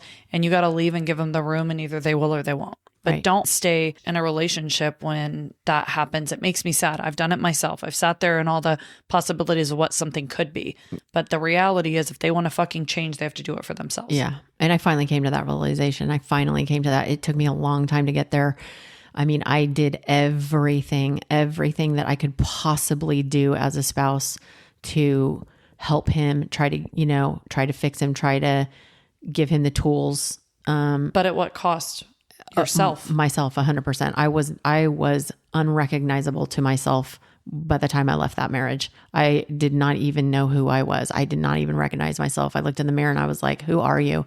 And so it made you the worst version of yourself. Yeah. And brought out things that you never thought it would And bring he, out. of course, turned all that into, it was me. I'm crazy. I'm being a drama queen. Yeah, but I go back to the whole, it's not necessarily that you are abusive yourself. It's called reactive abuse. And that's what it sounds like. Again, I wasn't there, but I've experienced it. And it brought out a whole nother side of me that in a normal situation, I would never be that way. That was scary. But I was like, who the fuck am I? Like, yep. But I also go back to, if someone is even bringing any of that out of you, they're not the person for you. Yeah. If you're in a relationship where someone makes you feel like you need to be physical, or you're screaming constantly, or you feel like you don't know who the fuck you are and you're losing your mind and you're acting out of character for yourself, get the fuck out. Save yourself. Yep. That Save was me yourself. 100%. We'd have these big old blowouts. And I think I had 2 episodes where I literally went after him, physically went after him. That was the point where I was like, and I was very, very, very depressed by that time. I was not ever at a point where I was like going to take my own life. However, I was at a point where I would pray for God to take me in my sleep. I didn't want to wake up the next day. People have low points that they don't really necessarily talk about very often. And there are people that have depression that is continual, right? And then there are situational depression. That's such a too late sign. You know what I mean? Like you are already in all these places where you're reactive and you were doing these things that were not like you, praying for an end. Yes. That is such a huge thing. And that's that's so sad to hear that you even thought for a moment that would be better than where you were at in your life. But those are all signs that like that relationship isn't for you. And even if you are, fucking God forbid, you're the toxic one, have enough like foresight to be like, you know what? This isn't what life's about. Let me get out of this, give it some space. I'm proud of you for getting out, and I'm proud of you for recognizing that, because that takes a lot of intestinal fortitude to see that. But I'm also very glad you're still here. Yeah. I love you very much. You're an amazing person. Too. But I respect the hell out of you, and even more so just like listening to your story, because I really have never heard you talk about this, and to own it too. Because that's, again, people like to candy coat or sugarcoat shit so they don't sound like the bad guy. You're not doing that at all. In fact, you're like, I was fucked up. I did these things. I respect that a lot. And I also understand more than you probably realize because I've been in similar situations that I will eventually talk about. But right. Yeah. I definitely had to, I definitely have to own my own part of it for sure. I mean, I definitely had responsibilities in there. So I started planning that right then and there. I started that next day after I had a massive blowout and I literally trashed my house. That's when I woke up the next day and I said, I'm done. This is it. I got to go. And so, but I had to plan for it because I really didn't have anywhere to go, like go. We were sleeping in separate rooms. I didn't go anywhere he went. I did not hang out with him in any capacity other than us being at home at the same time. I didn't cook for him. Nothing. It was like relationship over. Yeah. We're roommates now, the end. And by the way, I am planning on moving out. Yeah. I mean, it was no secret. But he kept thinking, and I could see it. He did not think I was going to go. Well, I was saying you kept staying the whole time. And he took it for granted that it wasn't going to happen. It wasn't going to happen. And he didn't know details about what I was planning. And so I was saving up money. I ended up closing accounts and all the things. And I ended up stopped paying the mortgage payment. We foreclosed. And when I had enough money in my account, one of my best friends found me a place to live, the barn. Yes, the barn has its own little secret stories. Yes. The sanctuary, the barn. Yes. So yeah, that was the end of that marriage, and he was flabbergasted when I actually left. It was like he was just couldn't believe it actually happened. So, and of course, he tried for a while to get me to come back, but by that point, like when I finally did step out, I felt so much relief. Like I felt like the world had been taken off my shoulders by leaving. I bet. And that's how I knew it was the right thing to do. Yeah. There was no going back. Did you decide to stay single for a little while? Oh yeah. I wanted nothing to do with and so here I am, serial monogamous my entire life. Haven't been out of a relationship for more than 6 months, basically since the time I'm 13 years old. And now I am turning 40. 23 years? No, 27 years. Yeah. Of relationships. Yes. Give or take a few months. Yes. Wow. Yeah. So I had never, and so it was just codependency. That codependency had to be in a relationship. And I think it all stems from me seeking the approval of a male. Did that finally hit you? Like yes. Once you were by yourself at the barn? Yes.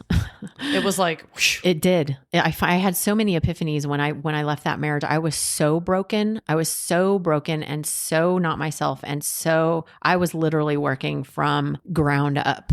I had to rebuild myself from nothing because I was like nothing, but it was liberating at the same time. I just wanted to do me by myself. I didn't care about being in any relationship at all. I had no desire. You're always a different version of yourself in different aspects of your life. You from 13 on were always Apryl with somebody. Yes. And the very short time you were apart, which is when you really find yourself, is by yourself, right? Mm-hmm. You never really allotted yourself that space. I did not. To do that. And what it sounds like is, though this was like, and I do even believe that like the decisions we make for the partners that we choose, especially if they're toxic, their toxicity was familiar to me and it felt comfortable, right? Or exciting, like you were talking about, like a guy that was a nice, genuine person, that was boring and that was gross. And I didn't want that. I wanted this toxic shit that was roller coaster ride and highs and lows and all of the things that are actually very horrible for you. Yes. Right. But even those selections are based on something internal in you. It sounds like once you got out of that marriage, you finally had the ability to find you again. Yeah. Oh, 100%. I 100% did. I knew that I was very broken and that I needed to heal myself. I needed a lot of healing. And I did not want to get into another relationship until I felt like I had healed myself of a lot of things. So what things did you do to start building yourself back up and to start the road of healing yourself? Yeah, I started doing the things that I loved to do that I had given up doing my own mental health things like hiking, going to the gym, church. I went back to church. Just being by myself, honestly, just being in my own space and having that independence was huge. I reconnected with people, and by that time I was morbidly obese. I mean, and I'm talking, I was thinking I was going to have a heart attack. Like I was very, very physically Really? unhealthy. Wow. Yes, at that time. And when I first left. And so, you know, a year and a half, 2 years, year and a half down the road, like just that mental healing, like my body was also healing too. You know, I had dropped a lot of weight and got back onto healthy eating and just taking care of myself instead of someone else. Right. Basically is what it came down to. Right. Taking care of me. That was me for a couple of years. I had zero desire to, and even with that super high sex drive, I was like, nope, I don't want to have anything to do with anything. And then I did end up coming to a point where I was like, okay, now I'm kind of missing like just physical interaction. Intimacy. Yeah. Intimacy. Right. And so I ended up making a decision that I was going to not get into a relationship, but have a friend with benefits. A sneaky link. Yeah. Not a bunch of them. A little friend on the side. Just the one. Yeah. But no emotional ties. No, this is not a relationship. It's specifically a transactional, you and I want intimacy. That's it. You're super cute. I could totally get into you in that sense, but I am emotionally unavailable, just so you know. And I was very upfront. You take time to focus on you, to get back in shape, to lose weight, to find you again. And I do the boy toy thing for in the boy toy thing for a little bit. I start doing the boy toy thing for a little while. But they're not relationships. They're Right. just kind of filling the physical part of it. Okay? Exactly. And which was fine for a little while. I mean, for a while, for a few years, actually. For a few 3 years. years, 4 years. It was Which enough. was a long time for you. Yeah. That was a long time for your pattern of being in relationships. I mean, that was a complete switch up for me. Yeah. And so you ended up, though, eventually in one more very serious relationship, right? Yeah. So mind you, I was going to church this whole time. So eventually my moral compass kind of caught up with me, and I knew that this boy toy thing wasn't God's plan for me. This is not what he really wanted. This is not the path that he wanted me to be on for too long. And we're not shaming anybody, No, but not at that's all. just for It's you. just It me. didn't feel right. Right. For me, it started to not feel right. It felt right for a long time, and then it felt just so right. It did until feel so it was right. wrong. I know. In all the good ways. No. So I had healed enough that hope of meeting someone that could unconditionally love me started to creep in. I was like, maybe this could happen. Now I'm older, I'm wiser, I'm more mature. I found me. I am actually me for the first time in a very long time. And I feel like I could share myself with somebody. So I made that resolution within myself. I cut off the boy toy thing and I went celibate. I was like, okay, Lord, you're going to send whoever it is that you have for me that I'm supposed to be with. So I waited and waited and waited for 2 years. So 2 years after the whole boy toy thing ended, you were celibate. Then some random stud just walks into your life. Well, so I think I was in a very vulnerable position and sort of a little bit desperate. There was a person, again, I was working with and had been working with for 3 years, I want to say, gotten to know verbally very well, never met in person. This was a telephonic work relationship. Okay. And so daily. Again, it's not physical. So it's Not like, physical. oh, it's different this time. Right. And this person was a Christian. Oh, new for you. Because that was my new prerequisite. Here and there got into personal conversations about certain things, and he said all the right things and basically called me up one day, not at work, and said, I can't believe I'm going to say this to you right now, but like, I think I might be in love with you. What? And I was like, what? And I kind of didn't see that coming. I knew that we had a really good rapport and everything, but I really didn't expect that at all. Anyway, so that just blindsided me. And I was like, what? What do you mean? What? He's like, yeah. He's like, I can't wait to talk to you every day. I think about you all the time. You're just such an amazing person. And I love your relationship with God. He's like, I can picture both of us on our knees. Praying. With our hands together. Yes. Praying, taking sacrament of the body and blood of Christ. Right. Sorry. Yeah. All the right things. No. I mean, he was saying all of the right things. I swooned. He swooped me up, man, big time. And I swooned. The only problem was that he was married. What? Yeah. That isn't very Christian, just for the record. I'm pretty sure they kind of frown upon that. Is that? Yeah. I haven't been to just church a in a little hot bit. minute, But the way he presented it was he was unhappily married and they were divorcing. they were talks of separation. So Don't they always? right. Aren't they always? And I was like, okay, well, I don't really want to get involved in all that. But he just kept on love bombing me.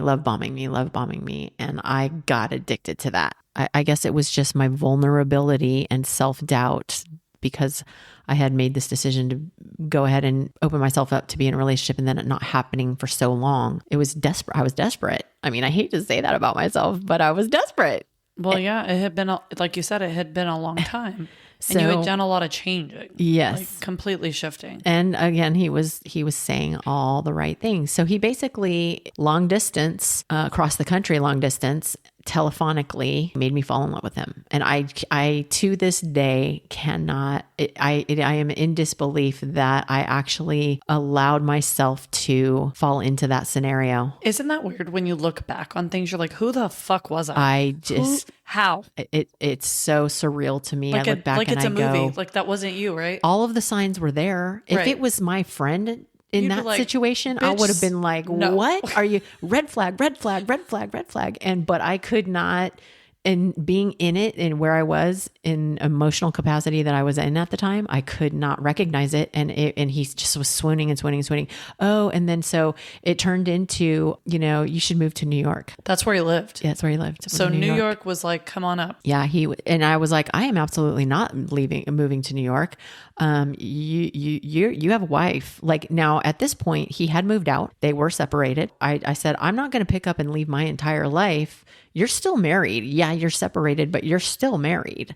Like you could at any time just be like, you know what? I think I want to work on my marriage and leave me hanging in where I know no one, right? All the things. A couple weeks later, sends me a picture of a divorce filing. And so you were like, all right, sold. Yep. And so you moved your fucking life up to New York. So I did. And now we had actually we had seen each other. We did meet up a couple of times over the course of this. This went on for like a year. One thing that did happen before I had made the conscious decision to move to New York, but one thing that did happen in that year and a half time, my mom got sick and died. Oh God.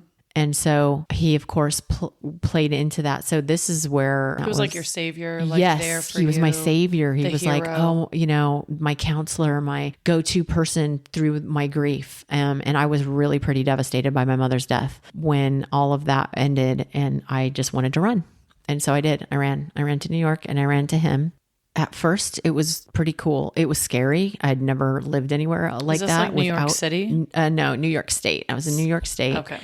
I had transferred with my job. I took on a job that I knew I was going to hate, but I was doing it for him and I was doing it for our relationship. He kept saying, oh, this is us forever. I want to marry you. I want to have a life with you, all the things. And I had given him multiple opportunities. And I said, this in my mind, this is forever. Like I'm not in this to see if it's going to work out. I'm not coming there if you are not 1,000% sure that you want this to be forever, I need to know that now before I pick up my entire life. And he said, yes, it is. Yes, it is.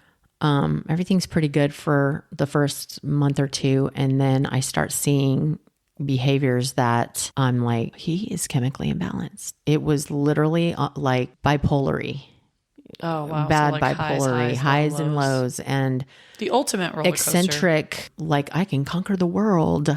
And then, it was just wild. I was like, oh, what did I get myself into? Like thoughts of grandeur and type of thing. Right. Oh, yeah. man. All kinds of craziness. So I was like, oh God, what have I gotten myself into? So come to find out. So his wife, and they were living apart, but he would go to the house every day to see his kids because he had kids, and he would pick them up from school or whatever, get them to the house, and he would stay there until they went to bed. And then he would leave. And so she didn't know that I had moved there. She found out about me at some point. A couple, 3 months in, when I start realizing that there's something a little crazy about him going on. I find out that he revoked his divorce papers. Why? That was my question. Why? Why did you do that? Why did I move here and you did that? The only reason I came here was because you were getting divorced. I told you I wasn't coming here unless you were divorced. And so anyway, I found that out. He was an emotional roller coaster as well, because I, of course, was trying to fix him through his divorce thing and all the hurts of his marriage and all those things. Same thing, trying to fix. I counseled him. He counseled me through my mother's death. I counseled him through his divorce, blah, blah, blah, blah, blah. Anyway, 2 weeks after Christmas, it was my day off or something. I don't know. I went to the movie. I was going to go to the movies. And I texted him. I said, I'm going to do this, and then I'm going to go to the movies, and I'll be back at the house at whatever time. No response. I do the movies. Which was very, because he was kind of controlling, like constant contact. He wanted to be in constant contact with me all the time. So that was very abnormal. Very abnormal. I get out of the movies, nothing. I'm like, okay, I'm out of the movies. I'm heading back, whatever, blah, blah, blah. Nothing. All night, no response. Finally, I wake up the next morning and I said, I don't know what's going on or why you're mad at me for whatever, because I don't think I did anything, but this is pretty effed up for you to just flat out not respond. And so I get a text and it said, oh, did you not read the text that I sent you yesterday at whatever time? And I said, I don't have a text from you from yesterday. And like minutes, 10 minutes goes by, and all of a sudden I get a text. And it is I'm going back to my wife text. Holy shit. And wait, I'm sorry. Did you say this? Y'all were living together? Pretty much we were living together. Yeah. Yeah. Well, he had moved into his own place for a while. And so when I moved there, that transitioned to him basically staying with me when he wasn't at the house with the kids. Okay. So yeah, pretty much we were living at the house with the kids. Right. And I cannot tell you the devastation. It was like my parents' divorce all over again. Now I am stranded, isolated, completely isolated from everything, everyone. I hate my job. I hate everything. It's culture shock. It's going to California to New York. So I am completely alone and I am scared to death. I mean, when I say devastated, I mean, I feel like I was more devastated from that, because in my mind, this was forever. We were going to get married, all the things. This was more devastating than my divorce. Even though my divorce I was very unhealthy at the end of that. It was a long, progressive, it wasn't just a madly in love with someone, schwap, done. No, whatever this was, definitely sounds like that person manipulated. Was a manipulator. This man painted a different picture, had you come. All lies. And all Everything of it was lies. I'm sure he was lying to his wife as well. Oh, yeah. And you wanted to believe it and you wanted to give him the benefit of the doubt. And then he turns around and he's like, just kidding. Everything once was again, a lie. Pulls the fucking carpet out from under you. It was like my parents' divorce all over again. I was pretty close to being suicidal, actually, that time. And that's saying a lot, because I know how much you love life. Yeah. So to hear that is really heartbreaking. Yeah. To even think that you would get that. Yeah. Low. It was, it was literally like physical pain. The emotional heartbreak, it was literally like palpable physical pain. Was almost not, I couldn't function. Actually, I think I called out sick for 3 days because I had to go out and be in public. I was a field rep, so I had to drive around and meet people and be all sunshiny and try to sell things to people. So I could not stop crying. I was a wreck. I finally somehow, some way pulled myself together enough a few days later to get back out there and get in the field and work. But I would cry while I was in my car driving from one place to the next. I would be crying. And then I would try to, okay, go in, talk, come out, cry. My sister was so worried about me because I was on the phone with her. I'm like, this is what happened, And the thing is that everybody knew. So everyone except you. Everybody knew except me. Everybody tried to tell me. Everybody was like, there are red flags all over. And I would not listen. I was doing it my way. Hearing it now. Yeah. I could see it all, the writing on the wall, but it's so easy for people on the outside to judge when they're not in that position. Because again, all of the things that I endured, people would say, Jesus, that was textbook gaslighting and love bombing and all these things. I didn't know until I knew. I had to go through it first. There are some truly crazy people out there that lie, and that is part of it. There's sociopathy wrapped up in it, and they are so good at lying that they will have you believing that's this guy. Almost anything. Yes. And you want to believe them. And they're good at victimizing themselves. They're good at showing up for you when it counts, but they're also good at simultaneously breaking you down into nothing and making you completely dependent on them. So you're isolated from anyone that would point that out to you. Yes. So, That's exactly what happened. and that's what it sounds like. Yeah. So like, as much as I can say, well, all that sounded, you told it very as it was versus how you perceived it, if that makes sense. Like if you were telling the story when you went through it, I bet it would sound like a whole different. Oh, 100% it would be. He was a knight in shining armor. Yes, he was the best thing that ever happened to you. And now that you know what he is. Oh, but he's getting divorced. Oh, right. He's separated. Oh, all of the things. And he's just so good. And he just wants to be close to his kids and yada, yada. He's such a good dad. Yeah. He loves Jesus. Exactly. Well, you cheated. Fuck you, guy. Anyway, so you were finally able to leave New York, right? Like so finally, hopefully for your mental health. I was in that devastation, can't function for a good couple of weeks. I was like, I got to get out of here. I got to get to my family. I knew I wasn't going back to California because it was too expensive. I couldn't afford to live by myself there anymore. My sister and her husband were already here in Texas, living here. So my first thought is I got to get out of here. I got to go to Texas. I got to get to family. I cannot be here by myself anymore. This is not good. I messed up big time. I was so angry with myself for allowing myself. I felt like I went backwards from where I had healed from my marriage. I was like, I gotta be able to find a job within my company to be able to transfer to Texas. And I knew that my job had a corporate office in New Braunfels. And that's where my sister lived. Only by the grace of God. I mean, I'm telling you, only by the grace of God did all the things work out, because he just said, okay, yep, you went on your own path. Well, that is like definitely divine intervention. You messed up big time, but I'm gonna create this opportunity for you to hallelujah, get praise back Jesus. on. Yes, exactly. So anyway, over the course of a few months, I just kept looking for a position and praying for a position. And one finally came up 3 weeks after this whole breakup situation. He shows up on my doorstep. I think I made a mistake. He came from New York, or I was still there. Okay. But he showed up on my doorstep. Of course he did. And he's like, I think I might have made a mistake. I don't know if it's going to work out with us. Da, da, da, da, da. I was like, well, I don't care. I'm leaving. And as soon as I landed it, I interviewed, I got the job. They gave me a report date and I said, peace out. I'm out.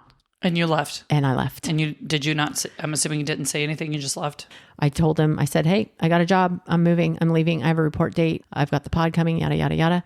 And he did the whole like manipulation. I'm going to kill myself. I didn't play the game. And he was blown away by the fact that I didn't play the game. That it didn't work on you? Yeah. And I'd imagine he's still alive now.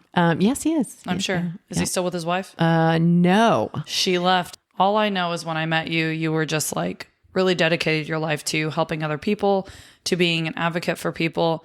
You had, when I met you, just been diagnosed with cancer, breast cancer, which is, again, a whole nother life-altering thing. And I feel like all of the things you've endured, you do end up using that, and it can help motivate you to get through the next hard thing, right? Or like it teaches you something, so you get perspective on life. If I were to like wrap you up in a little box or a bow, I would say you're a faithful woman. And it's crazy because I'm saying that because if you listen to her story right now, like you sound like a typical person. You're flawed. You've admitted wrong about things.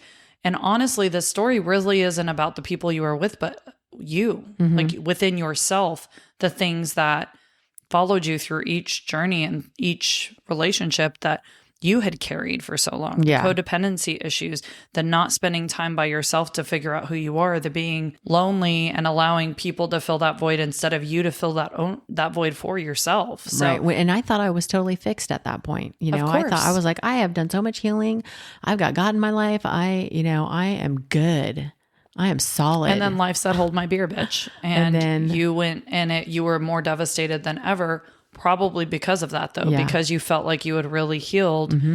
And we always have to grow and heal. And this is just me. If I were to give somebody like any advice on that, don't let words be what makes you be with somebody. It has to be actionable. Yes. And now consistent actionable. Now I'm so overly cautious now. I will say my heart pretty much is in a steel box with chains wrapped around it and then an iceberg around that. I do not give my heart away easily. And now I've been single pretty much since I moved here, which was in 2018. So yeah, so here I am still single, but I am okay with it. I am 100% okay with it. But do you feel like your life is fulfilled the way it is? Yes, I do. I feel like if I don't ever get into it, I mean, do I have that desire to share life with someone, grow old with someone, have someone there for me? Yes. But I don't feel like if I never experience that again before I die, that I will have missed anything. And I think that that's when you meet people. When you're in that position where you're like, living life doesn't stop or wait for you. Right. Live your life. Whoever God puts there for you, they're going to make sense with what you're doing. You're not going to have to completely change who you are, change where you live, change all of these things. I'm not saying there isn't sacrifice that have to do with relationships, but I do believe that good relationships, healthy relationships, two individual people get to be themselves, and being with this person actually makes you a better you. Right. And an accepted you and a version of yourself that's the best version. Yes. So, and then you grow together. But I'm really proud of you for number one, just acknowledging all of this, taking this and not you like, I've never once heard you say it's all these dudes were the problem. Like every single one that you talked about what you did wrong and the things that you allowed. And that's really where your power lies, is saying, what can I change? What can I fix? Because that guy might have been a manipulative piece of shit, but at the end of the day, something about you allowed that in your life. Yep. And that is not by any way or shape or form meant to like victim shame, because it still sounds like he was abusive to a degree, mentally abusive. Yeah. But it is to let you have the power back of saying, all right, what can I make? How can I ensure that that never happens again? How can I keep myself safe? Yeah. I think that though your heart might be in the iceberg, in the box, all of those things, what I see is somebody has to earn it, and they should. Yes. Because 100%, you're a very you are right. beautiful human being that deserves to be loved the way that you should. Yeah. And not one fucking person should get to that heart and get to break that heart ever again. Right. They need to earn their way there with trust and with being vulnerable and with showing consistency and without taking you for granted. Right. So. Exactly. I have so many things, and my cancer journey honestly was a big catalyst into my purpose driven life now. I know. And then we go back to you and your moment of kindness, or your killer kindness moment. Like, you serve every day, you show love every day, you allow people in your heart every day. Friendships are still allowing people into your heart and giving trust. Helping people that you don't know is still giving trust. So you are loved. It may not be in the same way that maybe you sought it for so long. Right. But whenever it's time, that person will come along. And if it's not, woman, you still had a very fulfilled, love-filled life. Yes, that's what I keep saying to myself as well, is that even if I don't, for some reason, that never happens again for me for the rest of my life. I lived at least half of my life living loved, in that capacity. So it's not like I lived my entire life without ever knowing that, Exactly. So I know that I do this all the time. I'm always like, oh, therapy, counseling. It wasn't as big of a thing when you were younger. And I think in the last 10, 15 years, it's been something more talked about. I really didn't start doing it until I was almost 30 years old. I definitely needed it younger. Yeah. Because I think it would have helped me not do these things. So I always urge people, or just say, hey, maybe try to find a counselor, try to talk to them, especially if you have codependency issues or issues from your childhood, because a lot of times you can work it out in there versus trial and error with relationships over and over. Right. Not having to learn the hard way every single time. Exactly. I learned the hard way for sure. It sounds like you learned the hard way. And I got to the point where I realized like what my self-worth meant and what I was worthy of, and that I did not, just because I was a victim of abusive relationship doesn't mean that there aren't things that I can fix, if nothing else, so they don't fucking target me and know that I'm not that person anymore. Right. Like, don't come for me. Yeah. But I just appreciate you, as always, being you, coming on, being honest with me, being honest with the people, all 31 people that listen. And we got to end this the right way, as we always do. So I'm going to do it with a high five, still alive, and do your evil laugh.